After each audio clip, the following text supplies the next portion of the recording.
Freedom from Fire is back for another season.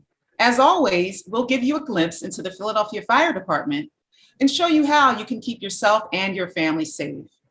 On today's episode, we'll discuss how firefighters try to keep themselves safe and healthy while working on the safety and well-being of others. Stay here for Freedom from Fire.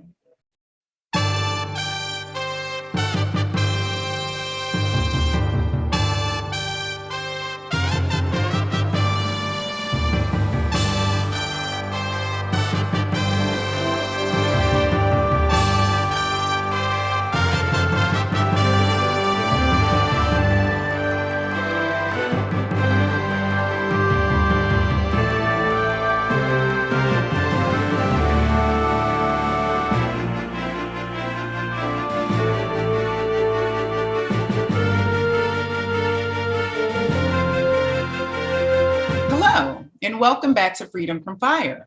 I'm your host, firefighter Kamilah Bayete. I'm currently stationed in our department's Fire Prevention and Code Division, where community risk reduction efforts are a primary goal. Here at Freedom from Fire, we aim to improve your quality of living by giving you fire and life safety information. We also introduce you to our local safety partners. On this episode, we will talk to Battalion Chief David Meehan of the Health and Safety Office. Chief Meehan is approaching 26 years of service in the Philadelphia Fire Department. Chief Meehan, thank you so much for joining us today. Thank you for having me. All right, so Chief, I'd just like to start off with asking you, just tell us a little bit about yourself and your role within the Health and Safety Office. Hello, my name is David Meehan. I'm a Battalion Chief in our Health and Safety Office at the Academy. I'm coming up on 26 years on the job. I run all gear trials, special projects, return to service from our burn injuries, and I manage our office. All right, great. And now, how long have you been with the Health and Safety Office? January will be 2 years.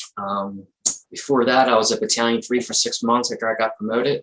And before that, I was a captain of Engine 61. All right, great. So can you tell us specifically about the role of the Health and Safety Office within the Philadelphia Fire Department? What is that they're responsible for? Well, the Health and Safety Office is multifaceted. We do everything from tracking injuries, accidents. We lead the way in purchasing our personal protection equipment, everything from our bunker gear, our helmets, our gloves, our boots. We pick up and clean and inspect our gear with our independent service provider twice a year. We do all COVID testing, tracking, infectious diseases through our infectious control officer. We run physicals, fit testing. We investigate line of duty deaths, which I'm currently doing now. And we help return service for all burn injuries. So it's a lot, and anything else that comes down the line, sort of do. Wow, so you guys are very busy. Yes. Okay, so with that said, are there any interesting experiences that you've had in the Health and Safety Office? Anything maybe that surprised you? Well, I guess what surprised me is the look behind the curtain and what goes into purchasing our gear. Everything from dealing with civilian vendors up until the procurement office. And honestly, how much money our department spends each month on cleaning and inspecting our gear kind of makes you kind of proud that they take that much pride in us. Yeah, absolutely. Absolutely. So, going to gear and kind of how the department takes care of us, and going to, I guess, maybe how we take care of firefighters, how the department takes care of firefighters. The department recently honored this 21st anniversary of September 11th. From a health and safety perspective, can you tell us more about what would go into managing that type of incident? Everything from pre-planning to operations to post-incident? Well, pre-planning, just to make sure our department has some kind of respiratory protection, not only during the incident, but after the incident. Everything from all the dangers that everybody's breathing in. 9/11 illness is killing more firemen almost than the 343 firemen that died on that day. And I would also say mental health training. That's a big part of it. Wow. So with that said, so tell me specifically, with the Health and Safety Office, what are you working on currently? Any projects that you guys are working on currently? Anything that you have coming down the pike? Right now, the members of the fire department will be issued particulate layer hoods. They protect us better from the carcinogens that causes cancer. That should be coming out soon. Now, they're a little bit thicker and a little bit hotter to wear, but the benefits far outweigh the negatives. We're going to get new bailout systems soon, which it's lighter. And we're also, the NIOSH investigation will be coming out soon with the line of duty death that happened not too long ago. Okay, great. So going back to gear, traditionally in the fire service, dirty gear has been seen as a badge of honor. However, in recent years, there's been a big push from the International Association of Firefighters, as well as fire departments around the nation in terms of gear cleaning. Can you tell us more about that and specifically what the Philadelphia Fire Department has been doing in this area? It all starts with culture at the fire department, at the fire academy, excuse me. Wear your packs, wear your packs longer. I said we clean and inspect our gear twice a year. The senior guys got to talk to the younger guys about cleaning your gear, deconning on the fire ground as well as back in the station, staying out of service, letting your guys shower, getting that stuff off your body, never putting dirty gear in your car where your children go. Some of the most important things right there. And in terms of what you're saying about, not placing dirty gear in your car, things like that, how would you recommend, just in terms of, we have firefighters going from firehouse to firehouse, being either detailed or, working overtime. How would you recommend, just in terms of them transporting their gear, and then what specifically has the fire department maybe doing to assist with this, and then what could firefighters do on their own to protect themselves? Well, there was a trial for gear bags, and what the department decided to do was give extra money in the clothing check for each fireman to go out to like the fire store or another vendor to buy themselves these bags. But you can also get a trash bag and put your gear inside that. And that works well. Which I will say, before I got my gear bag, I did the same thing. So Yes. very effective. Yep. So can you discuss the department physical program? What, in terms of department personnel, who has gone through this or who is required to go through this program? And then what have been the positives and or challenges that have come about from this program? For every fire department member, is supposed to go through once every second fiscal year. So it kind of works out every year and a half that you're going through. Now, our light active duty, our long-term sick, and our people in the drop do not have to go through this program. We do recommend that the drop guys do get a last physical. So the results been very good. It's everything from blood work, hearing test, eye test, chest scans. I know I'm forgetting something, but you get the results and you follow up with your personal doctor. And there has been cases where we've caught stuff early stages and it saved people's lives. Now, also we do stress tests, which is good for our cardiovascular stuff. All right, Chief, thank you so much. We're going to take a short break, but when we return, we'll keep this awesome conversation going. So please stay tuned.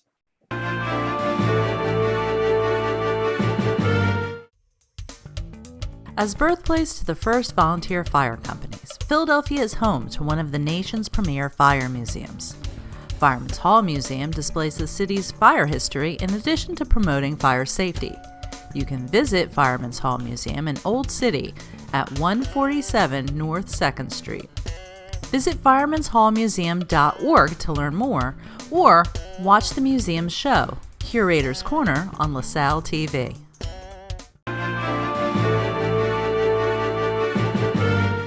Welcome back to Freedom from Fire. I'm your host, firefighter Kamilah Bayete. We've been talking to Battalion Chief David Meehan about the work of the Health and Safety Office. So Chief, before we broke, you were talking about gear cleaning and what you guys have been doing in the health and safety office to encourage firefighters to, put gear in gear bags, trash bags, things like that.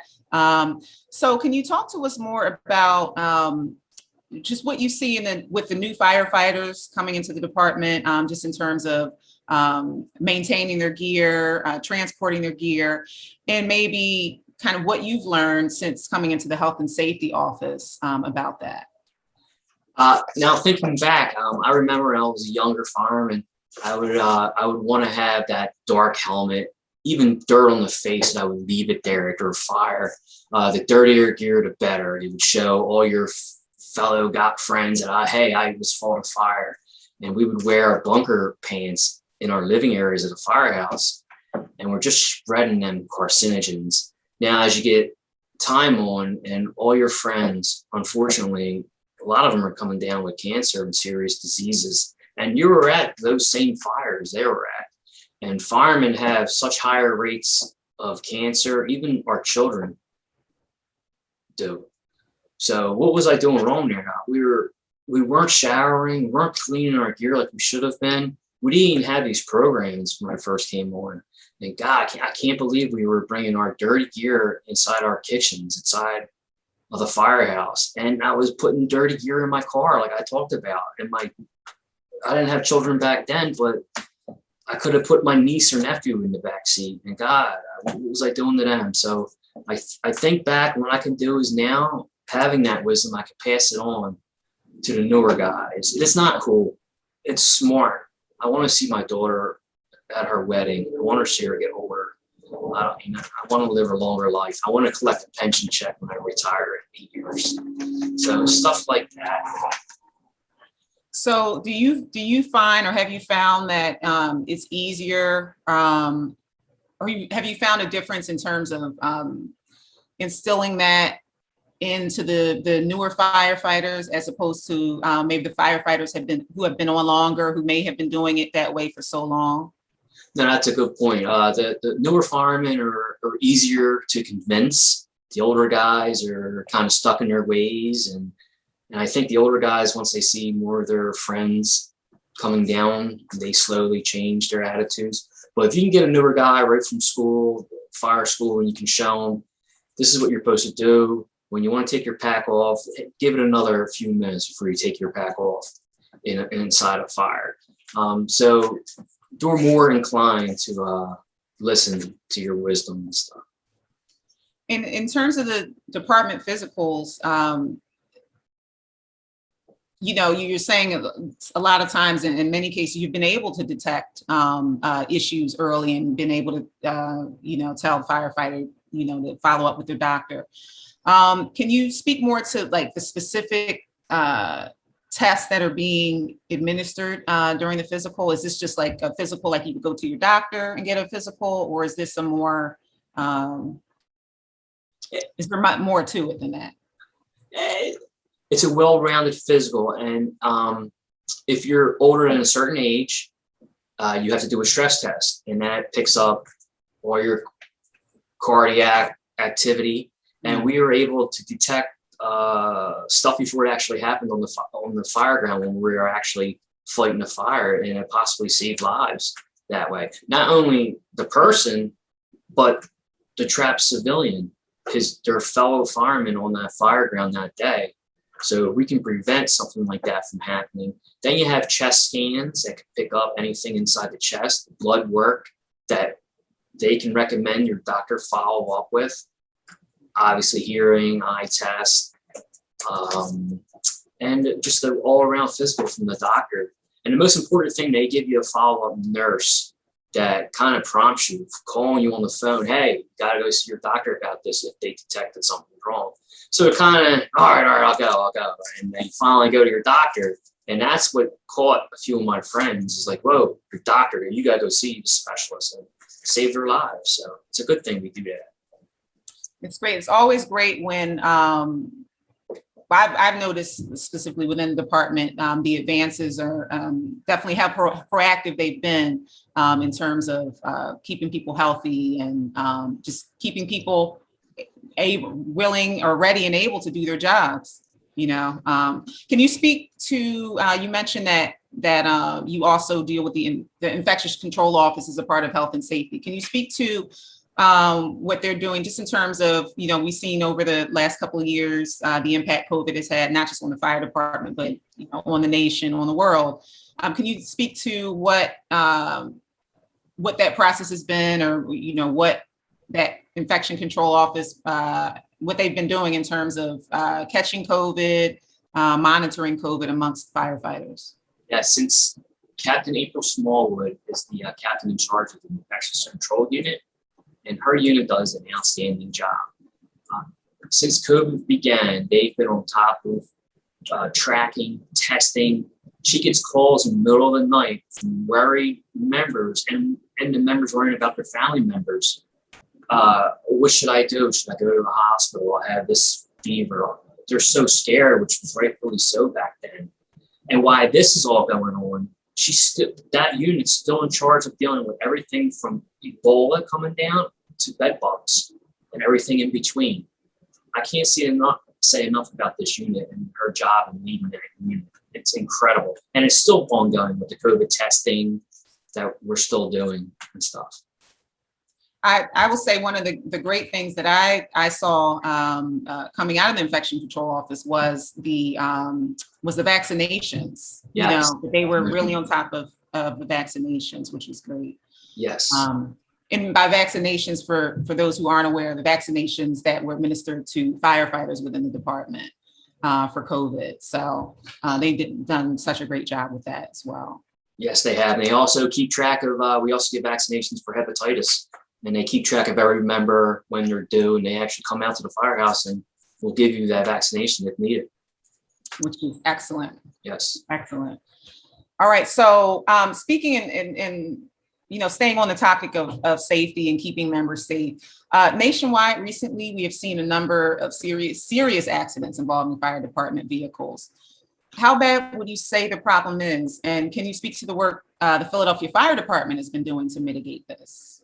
Well, I do believe the Philadelphia Fire Department is leading the way with this subject. Our department does 1,000 runs a day and with very little accidents. But then again, every accident, we strive for zero catastrophic accidents, because not only is there human life involved, the trucks we were driving are multi-million-dollar vehicles. The damage that they cause, they don't stop on a dime, and they could do some horrific damage. But it all starts at the academy. Everybody starts off with a 2-day course, then on-street driving at the academy. Then it goes to, once they're at their assigned firehouse, they have to do 16 hours on-street driving, both day and night. And they put a packet together and they send it to Lieutenant Spencer, who's our lead in that subject.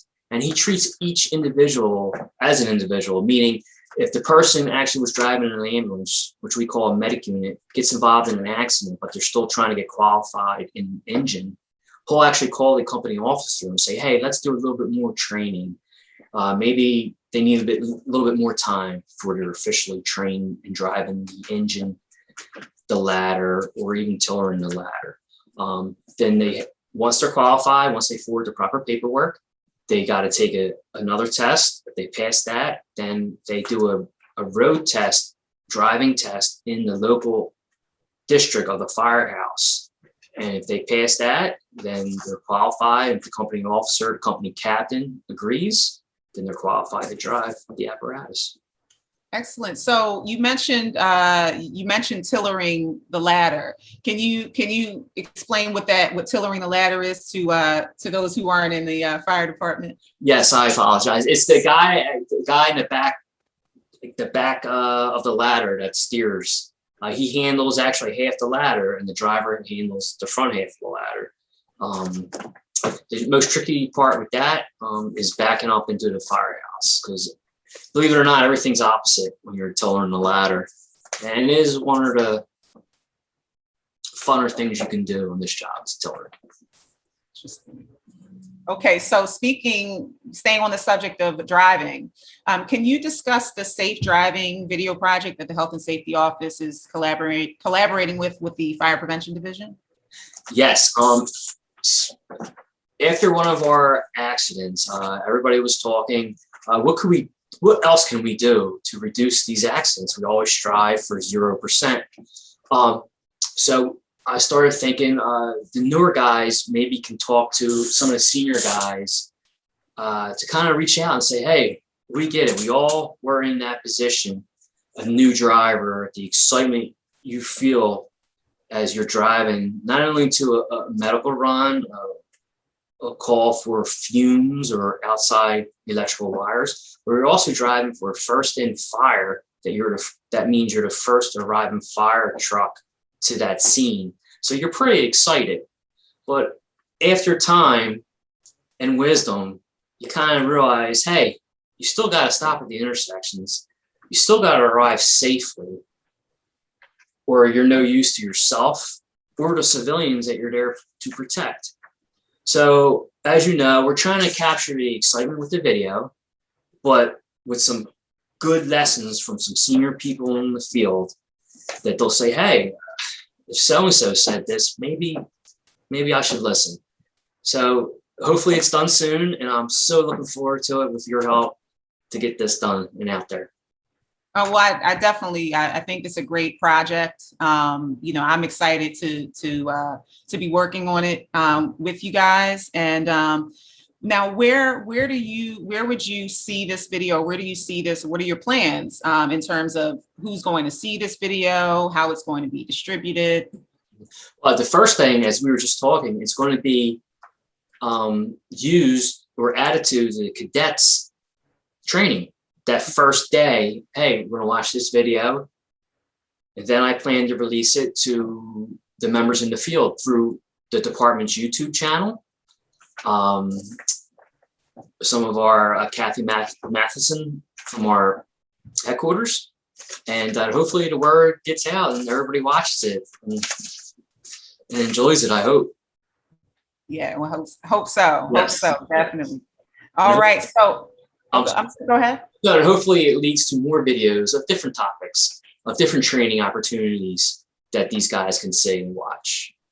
Yeah, absolutely. And in the digital age, you know, the more content like that we can get out, you know, possibly the wider audience we can reach. Yes. So teamwork and collaboration on the fire ground is key to success on the fire ground. On a box run, which you mentioned earlier, which is basically a first alarm, 4 engines, 2 ladders, medic unit, and 2 battalion chiefs. Okay, so each unit or company on that fire ground brings their unique identity, the identity of their company or unit, together to accomplish the mission of the fire department. Can you discuss how that collaboration translates from the fire ground to the administrative side where you are now? And then what other projects have you collaborated on, or what other departments or units have you collaborated on? Collaborated with? No, excellent question. First thing is right across the street at the Philadelphia Fire Academy. They help with our training of driver training. Our training division helps with our new harnesses that are going to come out. They're also with mental health training. They're going to be leading the way with that. We also have the TSU, which are Technical Services Unit, that buys the equipment, such as the extractors, cleaning extractors that actually clean our gear that we're putting in firehouses. We have them in 2 right now, and our goal is to have them in a lot more. And so they purchase them. They purchase our soap for the extractors, so we deal with them. Our GIS units that does everything that we were just talking about with our video. I was down at headquarters today in the meeting, and they're going to help out with the NIOSH investigation. Our planning division is able to give us data for tracking fire incidents that we go to help us with our NIOSH report. Our EMS members help us with everything from assisting with vaccinations, training our members in the field, and keeping them up to date with the latest EMS procedures. Oh, that's great. That's great. So it seems as though, at least in the health and safety office and so many other units here in the department, that collaboration is kind of key to getting whatever the mission is of not only the fire department, but your specific unit, getting that accomplished. Yes. So that's great. That's great. Yes. Now, so Chief, do you have any plans to return to the field? And if so, how do you feel your experience in the health and safety office will inform your time back out in the field? Yes, after a 2-year stint in the health and safety office, I actually returned to the field this January. And one of the things that I want to take with me is kind of a look behind the curtain at the process of purchasing the trial of gear and what goes into that, and the importance of cleaning our gear, collecting our gear, and everything that we talked about. Also, just dealing with some of the higher ups, some of our commissioners, putting a human factor on them, be able to reach out first through chain of command. If I have any problems, I could actually talk to them. Also, knowing all the other agencies that are available to myself and to my battalion once I get out into the field, such as our OEM, police department, other city agencies we talked about, our GIS unit, everything that's available that maybe I wasn't aware of when I first came on. Well, Chief, this has been great. Thank you so much for sharing your experiences with us, and especially to those who aren't with the Philadelphia Fire Department. I'm sure that we all learned so much from talking to you today. So thanks again for joining us. Well, thank you. I appreciate being here. If you would like to keep up with our show, Freedom from Fire, look for us on Verizon Channel 36, Comcast Channel 56, and LaSalle TV's YouTube page. And if you are interested in learning about the Philadelphia Fire Department, visit our Facebook, Twitter, and web pages. Also, check out Fireman's Hall Museum, located at 147 North 2nd Street, and meet with our museum curator, firefighter Brian Anderson. I would like to again thank our guests for joining us today. I would also like to thank you for tuning in and watching. So until next time, remember, fire is everyone's fight. Stay safe and remain free from fire.